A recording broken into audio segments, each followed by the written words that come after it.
देश में कोरोना से हालात बेकाबू होते जा रहे हैं, जिस पर काबू पाने के लिए वैक्सीनेशन का काम भारत में जोरों शोरों पर है। देश में लग रही 2 वैक्सीन कोविशील्ड और कोवैक्सीन है, जो कि राष्ट्रीय टीकाकरण मिशन में शामिल की गई हैं। विशेषज्ञ भी मानते हैं कि वैक्सीन की 2 डोज लेने के 15 दिन बाद शरीर कोरोना के खिलाफ रोग प्रतिरोधक क्षमता पैदा कर लेता है।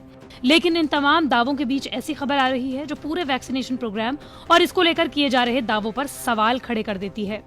दरअसल छत्तीसगढ़ की राजधानी रायपुर में डॉक्टर सुभाष पांडे की कोरोना से मौत हो गई। वो भी तब जब डॉक्टर पांडे ने जनवरी में कोरोना वैक्सीन की पहली डोज और 28 दिन बाद यानी कि फरवरी में कोरोना की दूसरी डोज ली थी। यानी उन्हें कोरोना की डोज लिए 1.5 महीने से ज्यादा का वक्त बीत चुका था। कोरोना की दोनों डोज लगने के करीब 1.5 महीने बाद ही सुभाष पांडे की कोरोना से मौत हो गई, जो कि वैक्सीन की प्रभावशीलता पर सवाल खड़े करती है।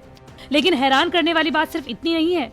डॉक्टर सुभाष पांडे को दूसरी बार कोरोना हुआ था, यानी उन्हें कोरोना का री इन्फेक्शन भी हुआ और उन्होंने कोरोना वैक्सीन की डोज भी ली थी, लेकिन कोरोना आखिरकार उन्हें लील गया।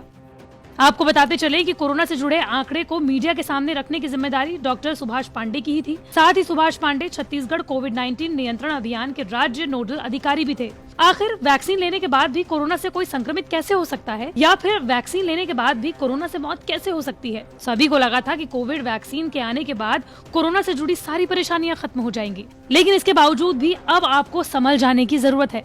एक्सपर्ट्स की माने तो टीका लगाने के बाद लोगों में एंटीबॉडी विकसित तो होगी, लेकिन कितने दिन प्रभावी रहेगी इसके बारे में अभी कुछ कहा नहीं जा सकता। अनुमान है कि एक बार टीका लगवाने पर इसका असर 1 साल तक रहेगा। इसके बाद आपको बूस्ट शॉट लगवाना पड़ेगा।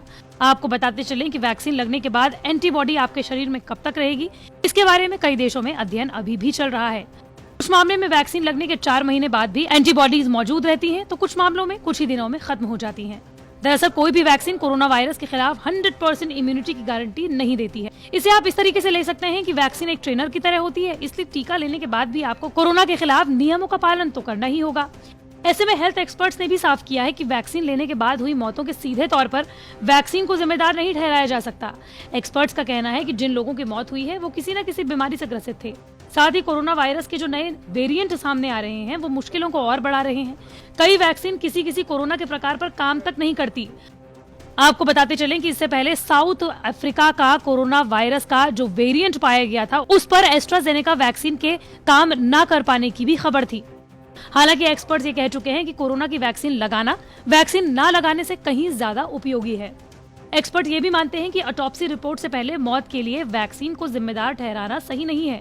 आपको बता दें कि डॉक्टर पांडे की मौत कोरोना से हुई। वो हाइपरटेंशन और डायबिटीज के मरीज थे।